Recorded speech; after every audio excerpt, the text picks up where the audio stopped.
Você já percebeu que existem pessoas que sabem exatamente o que falar em qualquer situação social? Elas conseguem pedir algo sem parecer agressivas, dizer não sem gerar conflito e ainda assim manter bons relacionamentos. Agora, deixa eu te falar uma coisa: isso não é um talento natural, isso é uma habilidade treinável. E a maioria das pessoas não entende como ela realmente funciona. Hoje eu vou te mostrar a engenharia por trás das relações humanas. Nesse vídeo você vai entender qual é a diferença entre habilidades sociais e competência social, por que algumas pessoas parecem naturais nas relações, enquanto outras travam, quais são as 10 habilidades sociais fundamentais e, principalmente, como desenvolver isso na prática. Tudo isso baseado na obra de Almir Del Prete e Zilda Del Prete. Então, se você quer melhorar seus relacionamentos, sua comunicação e a sua presença social, fica comigo até o final, porque isso muda completamente a forma como você interage com o mundo. Para começar, a gente precisa entender uma distinção muito importante: a diferença entre habilidades sociais e competência social. Habilidades sociais são comportamentos específicos que a gente usa nas interações sociais. Por exemplo, iniciar uma conversa, pedir algo, discordar, fazer um elogio, expressar um sentimento, ou seja, são ferramentas de comportamento social. Mas possuir essas ferramentas não garante que você vai usá-las bem. E é aqui que entra o segundo conceito, que é a competência social, que é a qualidade do desempenho em uma interação social. Ou seja, não é apenas o comportamento em si, mas se ele produz bons resultados para todos os envolvidos. Uma interação social competente normalmente precisa atender a alguns critérios importantes: atingir o objetivo da interação, manter ou melhorar a autoestima das pessoas envolvidas, preservar a qualidade do relacionamento, manter o equilíbrio e reciprocidade na relação e respeitar princípios éticos e direitos humanos. Resumindo, habilidades sociais são ferramentas e competência social é saber usar essas ferramentas da forma correta. É como ter ferramentas de construção. Você pode ter um martelo, ter ali um serrote, uma chave inglesa, mas a competência social é saber construir a casa. Agora tem um ponto que muda completamente o jogo. Se você errar isso aqui que eu vou te falar, nada funciona. A forma como você fala pode anular completamente o que você fala. Na psicologia, isso é chamado de componentes não verbais e paralinguísticos da comunicação. Traduzindo, não é só o conteúdo da mensagem, é o tom da sua voz, o ritmo, o volume, as pausas, a expressão facial, o contato visual, a postura. Ou seja, as pessoas podem até ter controle sobre o que falam, mas muitas vezes falham no como falam. Imagina duas pessoas falando a mesma frase. Tá tudo bem. Uma com voz suave, contato visual, expressão tranquila. Outra com a voz seca, olhar desviado, braços cruzados. A frase é a mesma, mas o significado é completamente diferente. Isso porque o cérebro humano confia mais no não verbal do que no verbal. É por isso que muita gente fala assim: ai, eu falei certo, mas deu errado. Não deu errado pelo conteúdo, deu errado pela forma. Agora, deixa eu te mostrar uma coisa que vai explicar por que você continua repetindo comportamentos que você sabe que não funcionam. Na psicologia, existe um modelo chamado matriz de desvios comportamentais. E ele explica que comportamentos sociais inadequados continuam acontecendo porque eles funcionam no curto prazo. mas falham no longo prazo. Você não repete comportamentos ruins porque é fraca. Você repete porque eles funcionam ali no curto prazo, instantaneamente. Existem dois tipos principais de comportamentos sociais inadequados: os passivos, que são comportamentos como se calar, evitar conflito, não se posicionar, engolir sentimentos. O benefício imediato disso é evitar o conflito, reduzir a ansiedade, trazer alívio momentâneo. Mas o custo no longo prazo é perda de respeito, acúmulo de ressentimento, relações desequilibradas e perda de identidade. Aí o outro polo são os comportamentos agressivos, que são comportamentos como explodir, atacar, impor, sabe, aquela desrespeitar. E o benefício imediato é essa sensação de controle, do tipo, ganhei a discussão. Você tem um alívio emocional imediato, mas o custo no longo prazo é desgaste de relações, afastamento das pessoas, perda de confiança e isolamento social. Percebe o padrão? Tanto o passivo quanto o agressivo são reforçados, porque eles resolvem rápido, mas destroem depois. Imagina uma situação assim: você fica incomodada com algo no seu relacionamento. No caminho passivo, você não fala nada. E aí você tem aquele resultado imediato de evitar o conflito. E é reforçador naquele momento. Mas aí, meses depois, você explode, sei lá. No caminho agressivo, você pode estar super irritada, e aí você fala irritada, você tem aquele resultado imediato de descarregar a emoção, mas isso pode desencadear uma briga desnecessária no seu relacionamento ou até um término.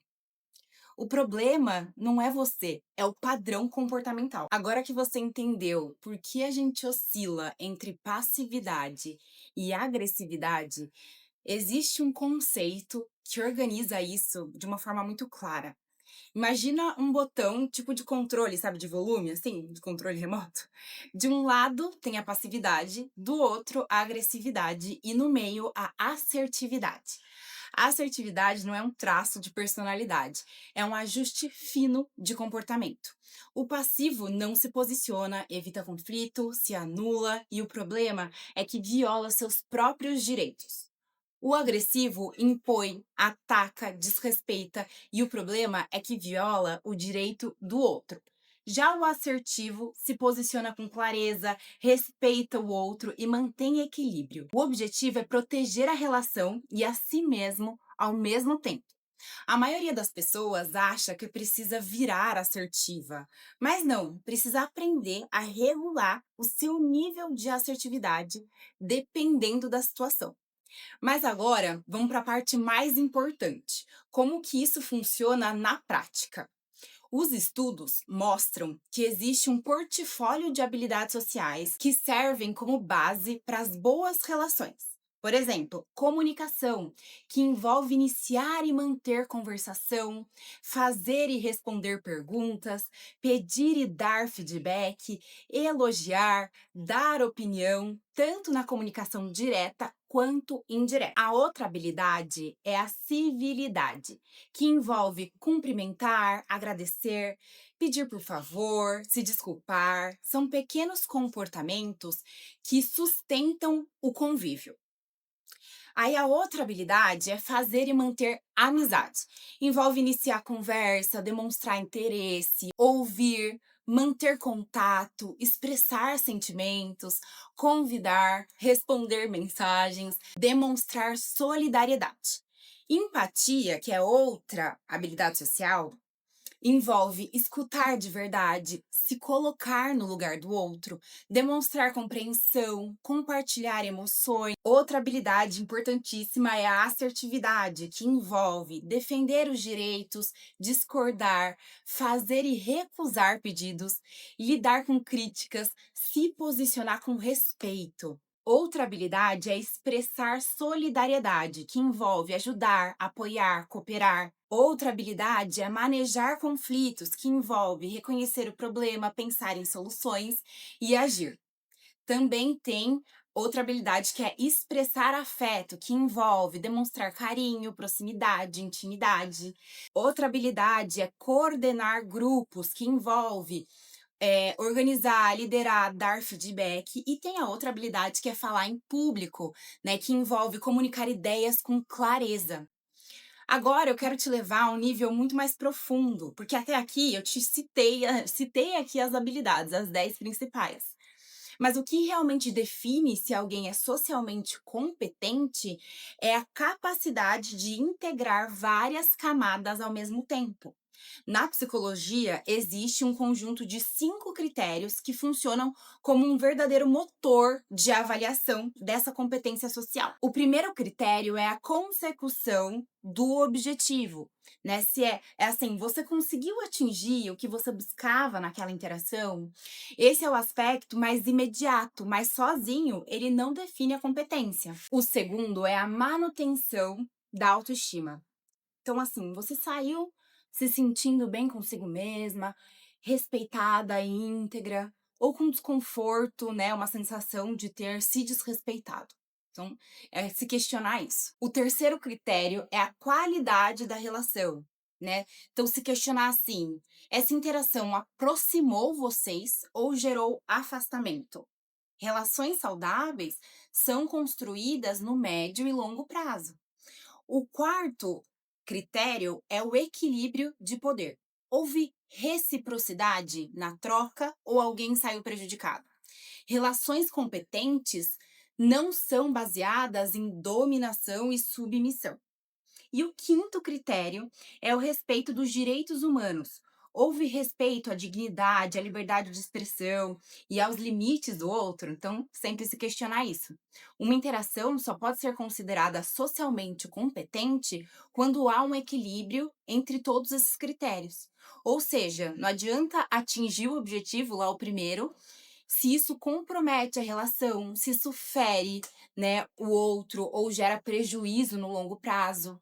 Além desses 5 critérios de avaliação, é fundamental entender como a gente toma as decisões dentro de uma interação, que é a chamada árvore de decisão da ética. Ela mostra que dentro de qualquer situação social, nossas ações podem seguir 2 caminhos diferentes. No primeiro, a pessoa foca apenas na dimensão instrumental, ou seja, nos próprios objetivos. Nesse caso, a pergunta central é: como eu consigo o que eu quero? E só. E a ação é direcionada ao benefício próprio, mesmo que gere custo para o outro, né? E no curto prazo, o resultado pode até parecer positivo, já que o objetivo é alcançado.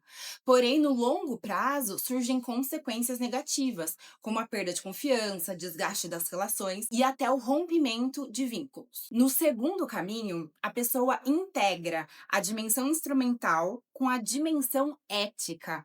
Aqui, além de considerar seus próprios objetivos, ela também avalia o impacto de suas ações sobre o outro. Esse caminho é guiado pela chamada regra de ouro: agir com o outro da forma como gostaria de ser tratada. Nesse caso, a ação envolve ajustar o comportamento para equilibrar resultados pessoais e respeito ao outro. O efeito pode não ser tão imediato ou fácil, mas no longo prazo promove relações mais saudáveis, confiança, reciprocidade e manutenção de vínculos. Assim, a competência social não está apenas em conseguir resultados, mas em como esses resultados são alcançados. Focar somente no ganho imediato pode levar a uma eficácia momentânea, mas a incompetência social no longo prazo. Já integrar ética e resultado é o que sustenta relações consistentes e funcionais. Seguindo nessa lógica, entra um conceito fundamental para entender relações ao longo do tempo: a reciprocidade dinâmica. Diferente do que muitas pessoas acreditam, relações saudáveis não funcionam como uma contabilidade imediata, né? Como assim, tipo, uma coisa perfeita, equilibrada a cada interação. Não.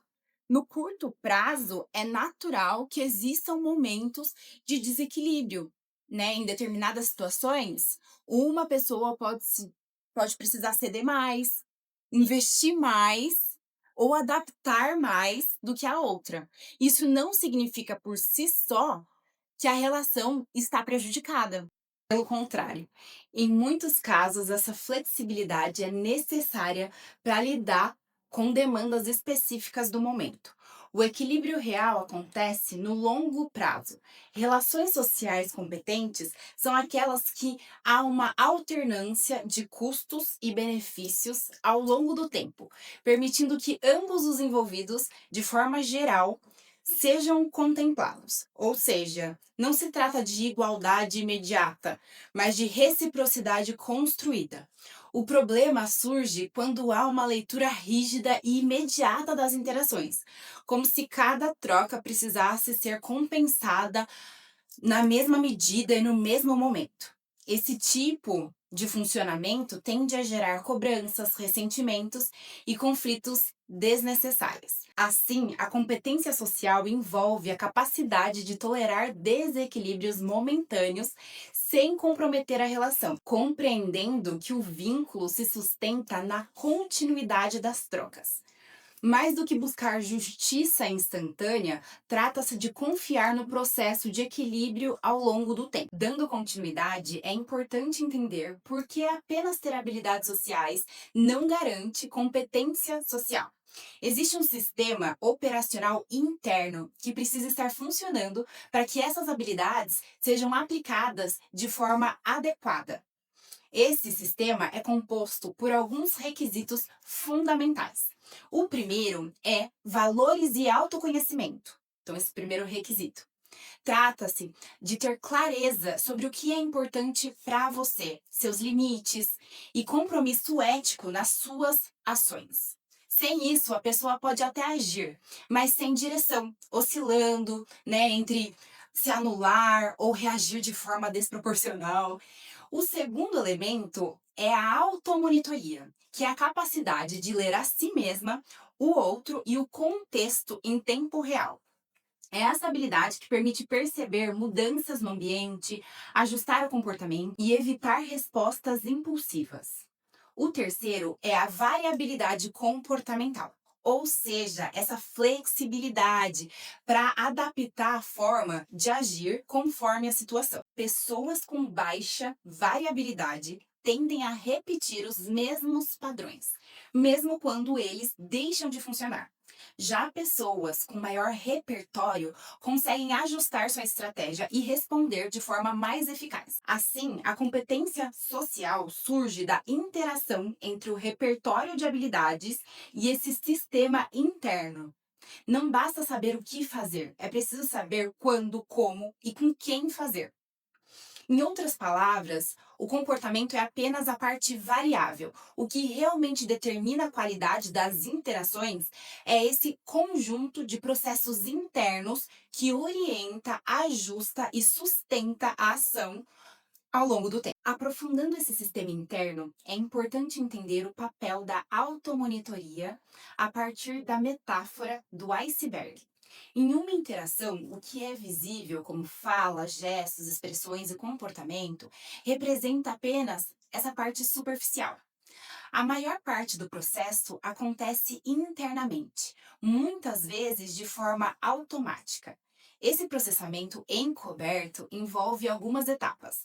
Primeiro, a decodificação do ambiente, ou seja, a leitura do contexto, do tom, né, do tom do outro e das demandas daquela situação.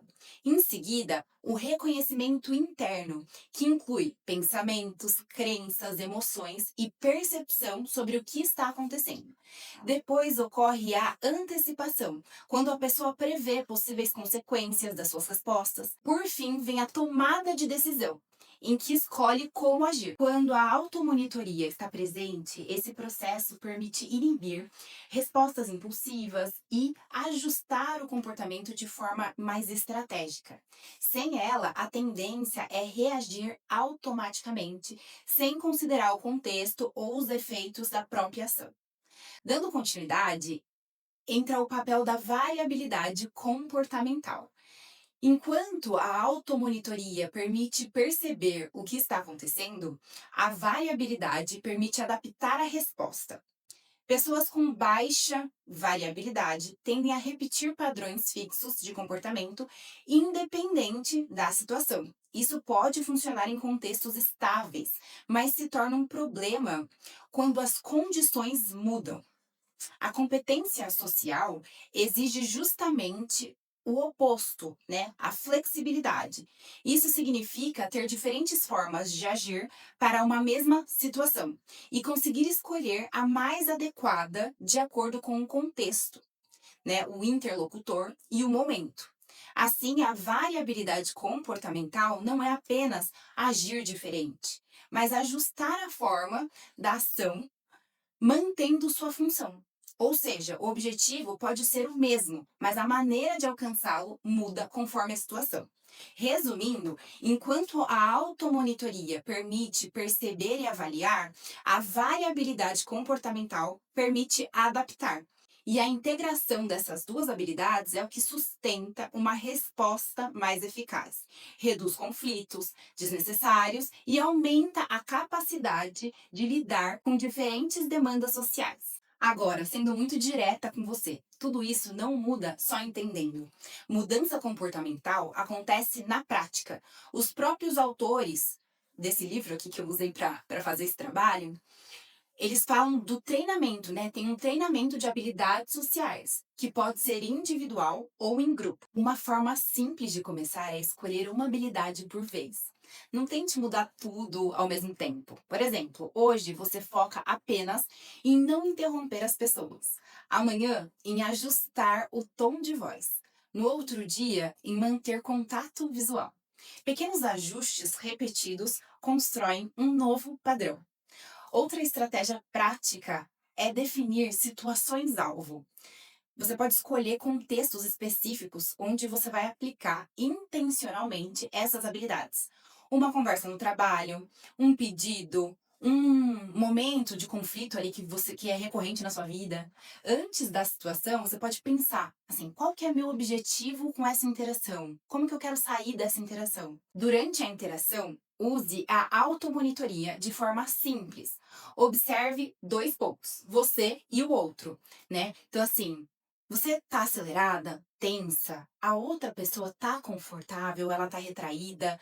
Se você perceber desalinhamento, ajuste na hora, mesmo que seja só diminuindo o ritmo, mudando o tom.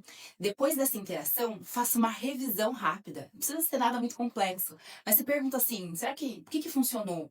O que que eu faria diferente? Isso acelera muito o aprendizado. E para desenvolver variabilidade, nessa flexibilidade, se desafia a sair daquele piloto automático. Em vez de reagir sempre do mesmo jeito, teste alternativas de forma proposital. Se você costuma evitar, experimente se posicionar de uma forma leve. Se você costuma confrontar, experimente desacelerar e ouvir mais. A ideia não é acertar sempre, mas ampliar esse repertório. Na assertividade, pense sempre em equilíbrio. Antes de falar, se pergunte: eu estou me anulando ou estou passando por cima do outro? O ponto ideal é se posicionar com clareza, sem agressividade ou sem passividade. Outra prática importante é a exposição gradual. Né? Comece com situações simples, como interações rápidas e neutras, depois avance para conversas mais relevantes e, por fim, para situações mais difíceis, como conflitos ou impor limites. Isso reduz a ansiedade e aumenta a consistência. E em situações mais importantes, vale ensaiar. Pense antes no que você vai dizer, ajuste a forma, imagine possíveis respostas do outro. Isso aumenta muito a sua segurança e reduz reações impulsivas. E talvez o mais importante, acompanhe padrões, não momentos isolados, né? Uma interação ruim não define nada. O que importa é a tendência ao longo do tempo. No final, tudo se resume à prática intencional. Você observa, testa, ajusta e repete. É assim que um comportamento novo deixa de ser esforço e vira repertório. Porque, no final, bom você se torna. Dom não existe. O que existe é prática e hábito. E quando você começa a desenvolver competência social, você não melhora só as suas relações, você melhora a sua vida inteira.